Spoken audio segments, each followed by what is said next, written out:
Hello, everyone. Welcome back to our Xfinity series, our guides here on a weekly basis. Thanks.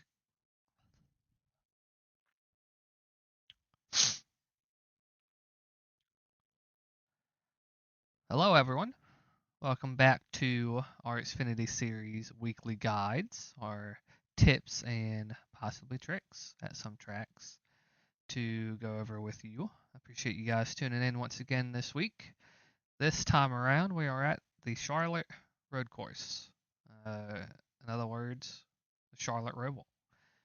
So it's a mixture of obviously turns 1 and 2 and turns 3 and 4, factoring in the NASCAR oval into the infield road course that we are going to be utilizing this week. So give you guys a little bit more detailed, kind of oriented focuses on, braking markers, what you should be feeling, earn the braking, kind of your late turn in points and your early turn in points, and just how to maximize your rolling speed, but also at the same point maximize your minimum speed, and kind of dictating where that timing is set for some of these left and right hand corners. So, um, give you guys a little bit of a starting point.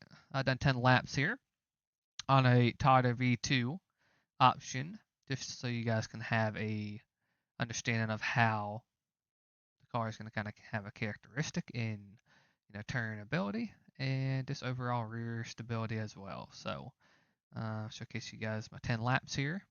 First 10 laps uh, is right about a second of fall off. And that is a little bit more of maximizing and being more precise, I would say, even later in this run. You can see he had a little bit of a variance from 6 from lap 5. And ultimately, that was a little bit of a mishap for me, kind of pushing some limits and getting offline. So, as we mentioned, earlier in this video, this track is having some finessed areas that you really have to be sound and not overstepping.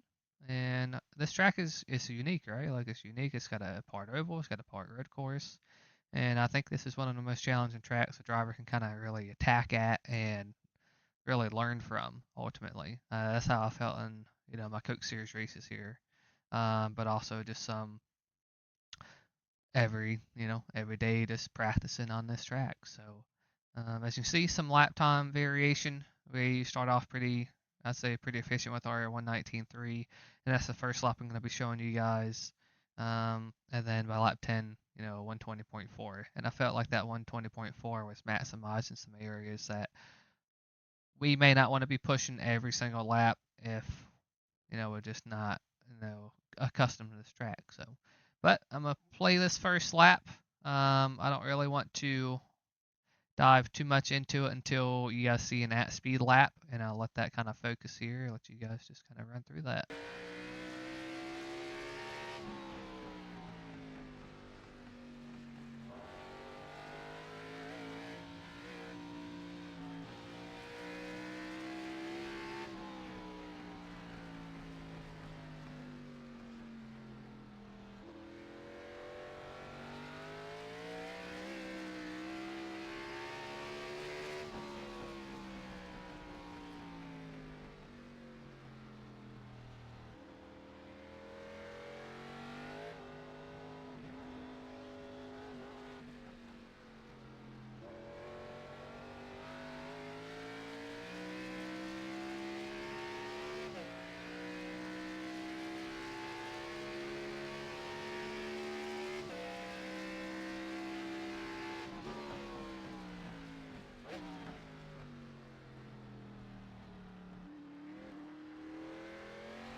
All right, see a pretty pushed first lap on sticker tires, obviously.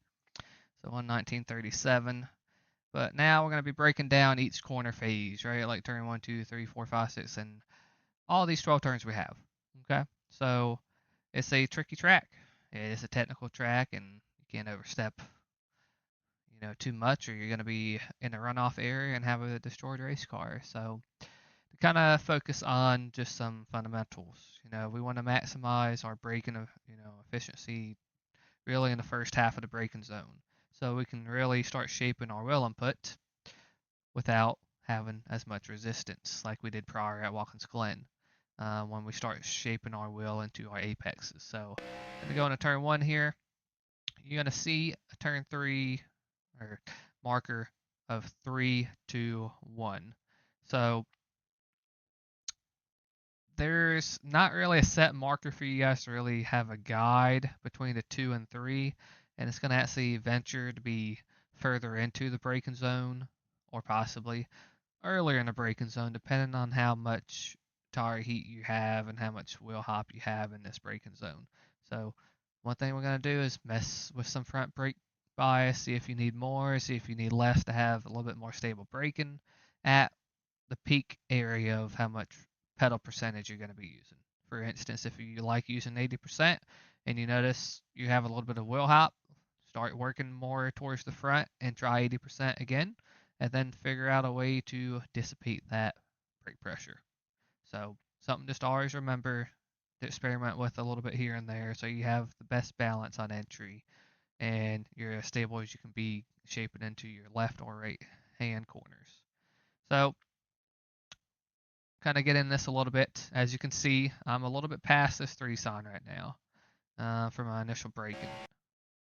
That's going to change a little bit as I get more comfortable in laps. Possibly once you get more and more practice, you're going to actually be able to drive in to about, let's just say, the 2.5 before you start seeing this fully bend in the tri-oval here for turn 1. So as you see, I'm finding my initial pressure in the braking, and you can see I'm starting to shape and angle my car to go, obviously, follow the trajectory of the wall, but also I'm looking right at where my apex really needs to be. So I'm thinking ahead a little bit, obviously, but that's what you have to do at road courses. You really got to attack your entry and pinpoint visually where you're going to have your apex consistently. And here at this moment, I'm shaping, obviously, into the corner.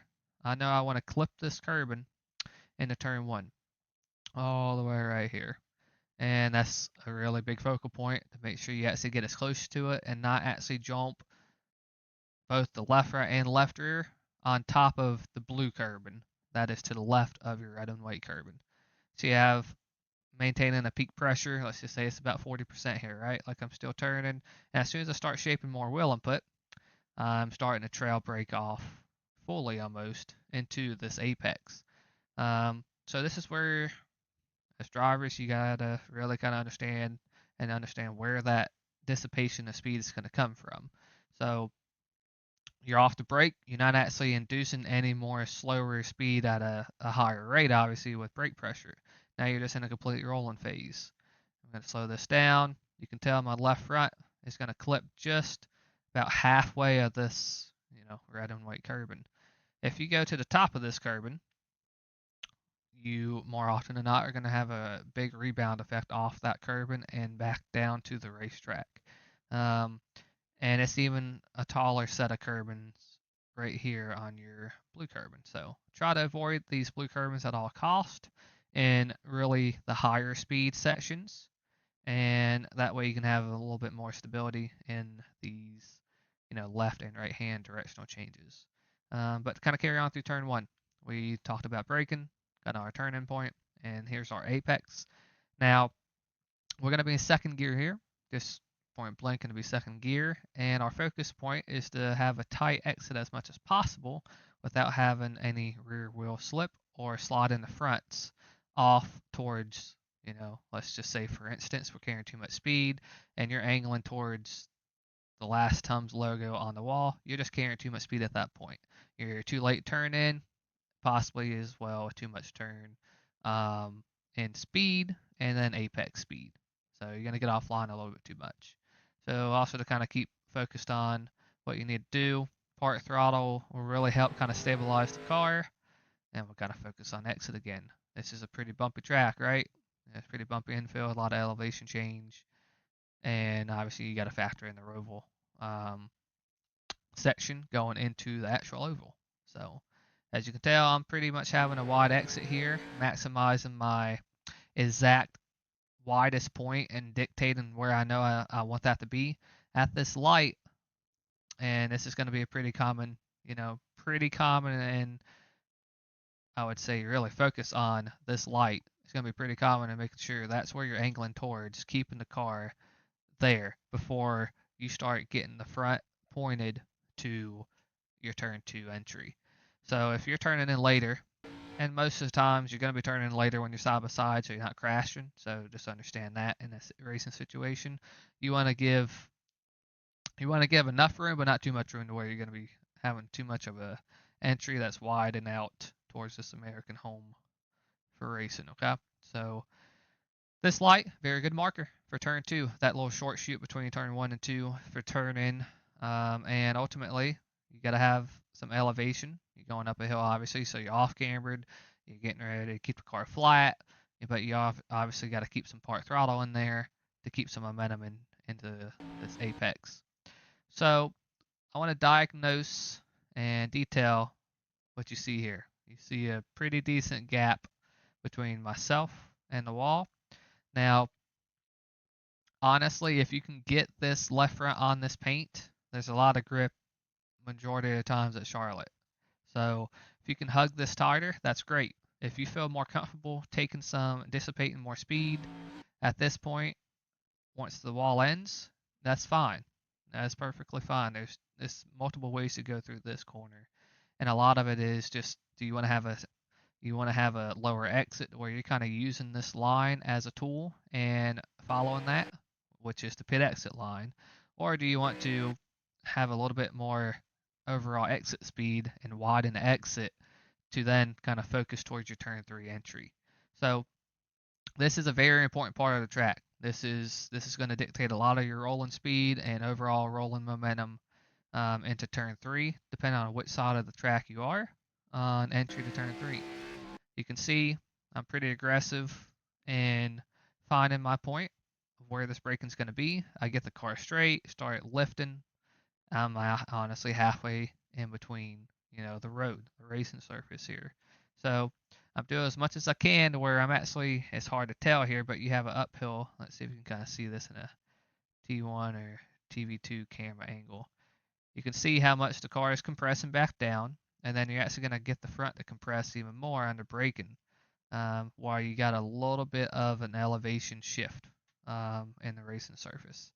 So that's going to be a big focal point for you to fill in the wheel, fill in the car, to get this slowed down at this point. You want to make sure you're going to be using as little brake as you can over or under this underpass, ultimately for where the fan's going to walk across. Okay, so you can see how much limited brake I have, how much I'm trail braking.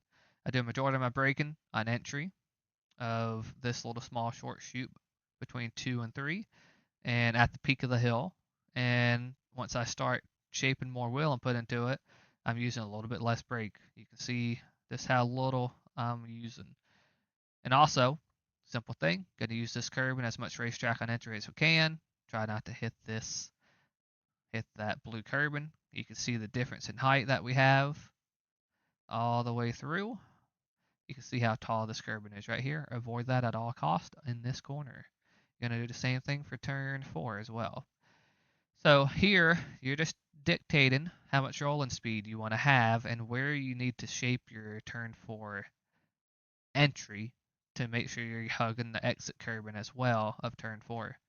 And so let's do this at slow speed. You can see I actually get on the braking again because you're carrying a lot of speed here and you don't want to end up with the car all the way near the Bank of America logo over here. Okay, that's a tough sell, getting the car kind of pointed back, because once you shift from this banking, and you can see it here, um, you can see how much this is off cambered. We have a little bit of banking to use right here, and then once we cross into this paint, you lose all type of banking and ability to kind of keep that angle like you need to earlier. But that's where we got to kind of figure out where you want your minimum speed to be at a continuous basis, continuous lap after lap. So as you can tell, I'm off the brake, turning into turn 4, and you can see This car cuts quite aggressive as soon as you get loaded into this bank in the turn 4. Let's kind of look at it from a different angle. You can see how much banking we have.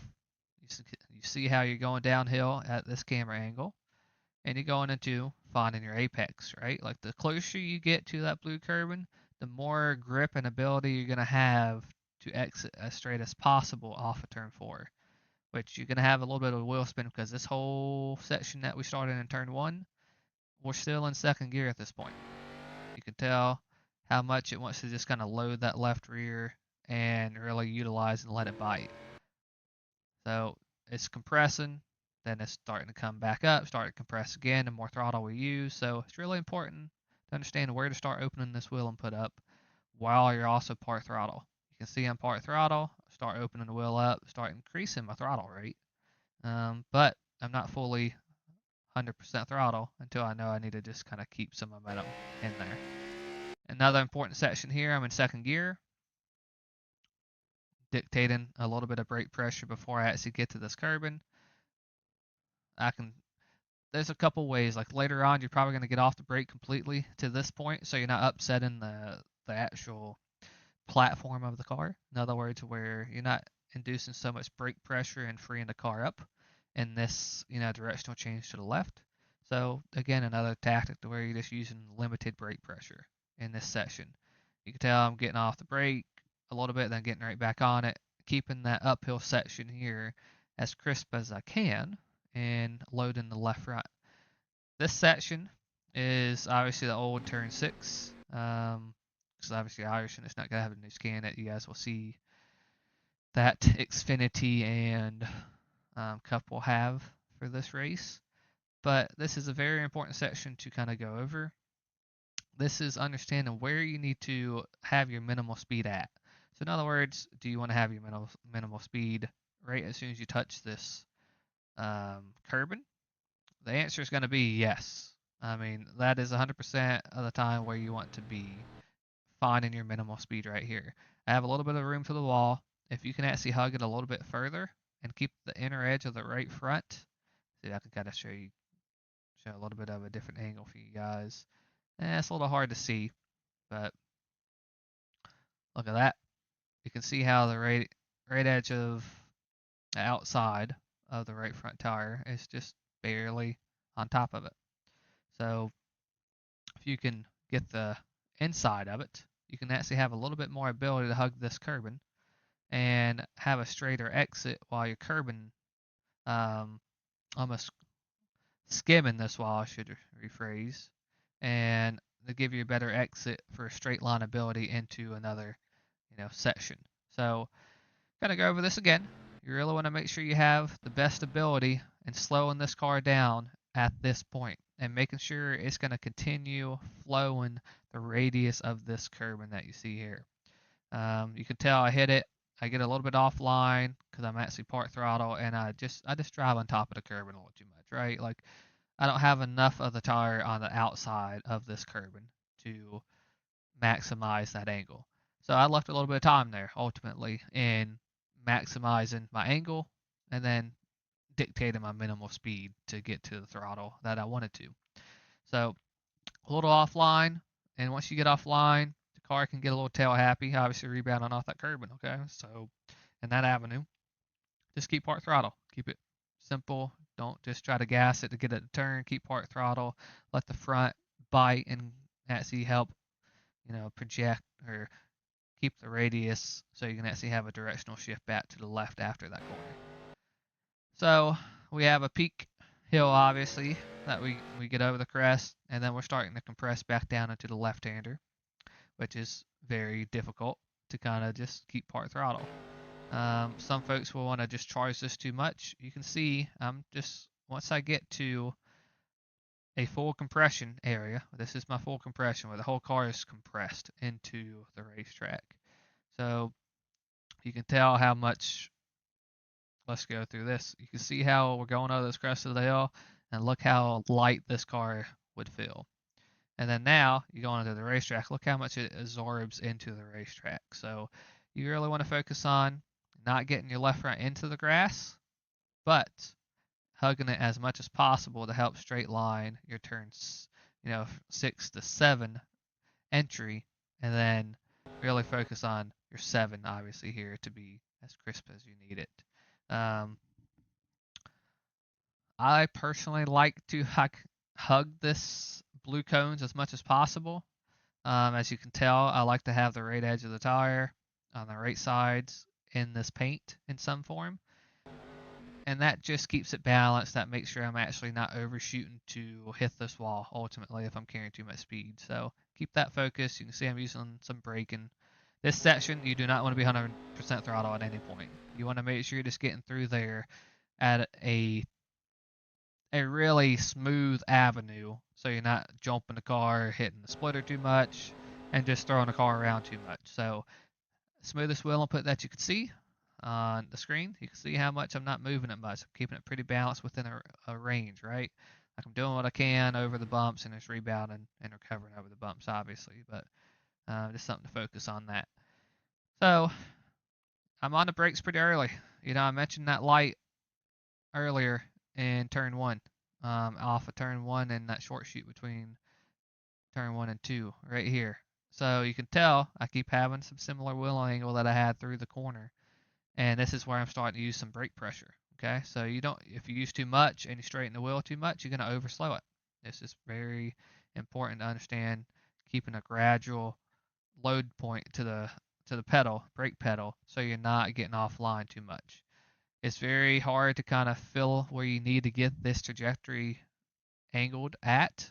So if you have your graphics turned up, I know it's hard to see at this moment, but you have a set of bushes to the left in the iRacing sim, where you have to be pointed before that even ends, to go angle your exit into, onto your turn 1 oval.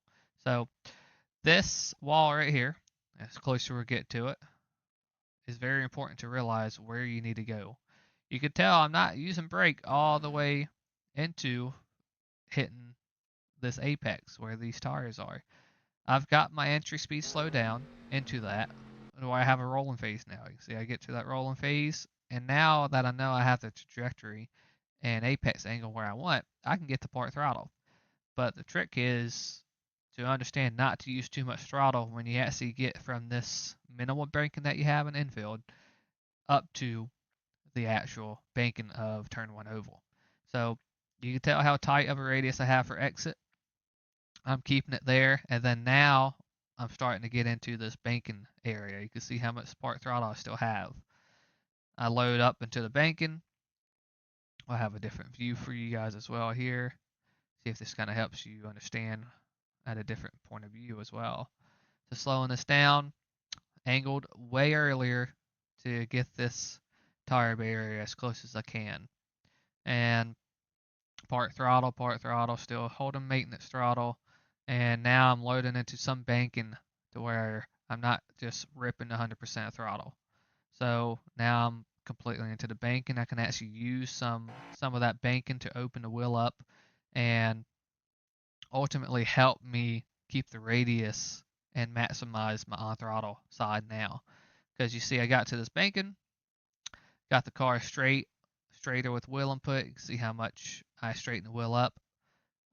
At the same rate, I'm going to 100% throttle. So I'm using this banking, letting this exit kind of shape wider to use the wall as a reference point and a Cup Series logo to start turning back down for this oval. I think it's pretty simple here. You're going to be shifting to third, and then you're going to be shifting to fourth here. I would not mind these sparks. Your car is going to actually start, once you get more tire buildup, heat in it, and the car is going to actually raise a little bit. So should be pretty optimal after a few laps anyways to go through that. This braking, pretty important to run through. Turn 5, or marker 5, let me rephrase again, is the latest I would be braking. As you can tell, I'm braking before I get to the 5. So straight line brake as much as possible. You would be going down to second gear here as well. You can see how much brake pressure I have. It's probably one of the most or single most peak pressure you will see on this racetrack is about 90%. So just keep that in mind. Now, very tricky here. You have to use some of this curbing that I was telling you not to use before. You will have to hop this. If you just don't want to, that's perfectly fine. You can aim for this, red and white curbing as much as you want. But to make sure this is maximized as far as your radius turning back to the right, you do have to cut this a little bit. So you're going to be putting about a quarter of the car hopping over the blue curbs as well. And you can tell how directionally I'm off the brake as soon as I get and touch the curbing initially. I'm off of it because I know it's going to rebound. The splitter's going to start hitting. I'm off the brake. Once it rebounds and once it gets up in the air, I know I have to kind of dissipate more speed to make sure I'm not carrying too much speed into this directional right-hander right here. So slowing my speed, getting off the brake once I shape more wheel and put to the right, and hit this curbing. Now, in a perfect world, I would not be hitting this blue curbing as much, if any. I would just be using red and white. But for as much speed and angle I had, I was like, I could cut that and understand, okay, I need to actually just straighten my exit out a little bit earlier from that rebound effect here. So to kind of dissipate on entry speed, I got some part throttle. And in a perfect world, I just would not use that much curbing. So here, the less curb hopping you're going to have, you can see how much I have here. Less curb hopping I'm going to have, the easier it is for me to gonna have the exit angle that I need to make sure I'm wrapping the exit of this whole corner phase like I need to. You can see I'm part throttle. You can see as soon as I hit this curbing, I'm part throttle as well. And once I actually get the car to rebound off the curb and compress back to the actual racing surface, you can tell I did not change much throttle, in that avenue until I know I can start opening the wheel up right here. I'll slow this back down again so you guys can see that. I keep the radius obviously how I need to, part throttle, start opening the wheel up, I start increasing my throttle. Now I know I have the grip once my wheel input is straight. I just get back to that full throttle. You can cut this a little bit, but you can't cut it fully. You get a penalty, by the way. So similar characteristics to 1 and 2. Stay in third gear here. Stay in third gear. And it's a pretty tricky phase on this racetrack, is this transition from the banking down into the infield section on the outside of pit road. You can tell where I start using a little bit of brake pressure. It is right where that paint ends. I start using a little pressure in the brake. Make sure I'm not using too much brake while I'm actually loading into this banking transition as well. Very important to understand where you can kind of go through here. This you're going to compress into a different, banking variation, and you're going to have some splitter contact, possibly if you carry too much speed and too much brake pressure. So really easy to break the car free here if you're just using too much wheel angle to the left at this exact moment, while also using too much brake pressure.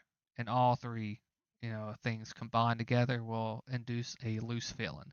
And that might have you using too much brake pressure through this phase, locking the inside of the left front up or locking the right side up. So make sure we just get our process here backed up enough to where we're getting smooth entries into this banking transition. And you can tell I'm actually using some of this turf out here on helping me angle into my chicane here. So to give you guys a baseline, let's turn this a little bit. Let's go to rear chase.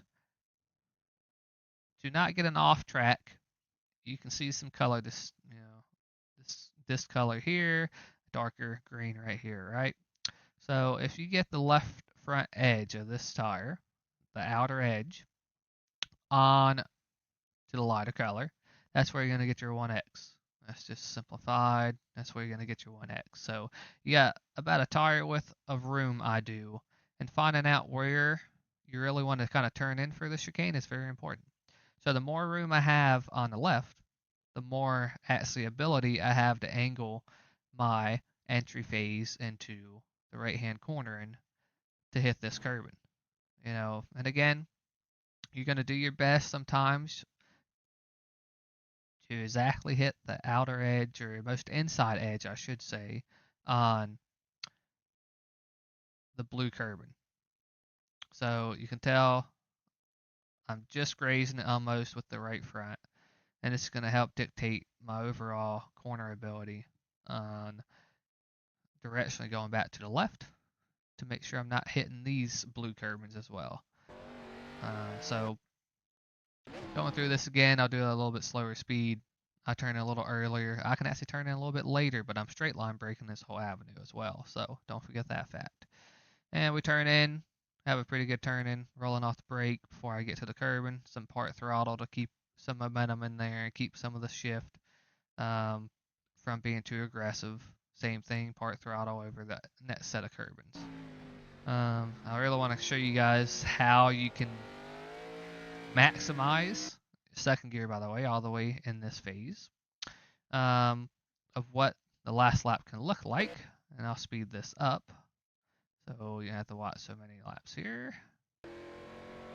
See, I'm part throttle again. See how much I widen out that exit. This is lap 10, by the way. See how much curbing I use again. That's a perfect example from lap 1 to lap 10 on how little I'm using that blue curbing now, and see how I actually have a lot better control in dictating my angle, the shape for the exit, and the way I can actually shape the throttle and shaping the angle together. So third gear, you can see how much I'm going to use here. Look how much more room we got. You can see I actually have a little bit of a same trajectory, but I'm just over to the left. So we have a little bit of room to play with there. I'm going to be using, this is a max lap in cutting this left-hand curbing right here.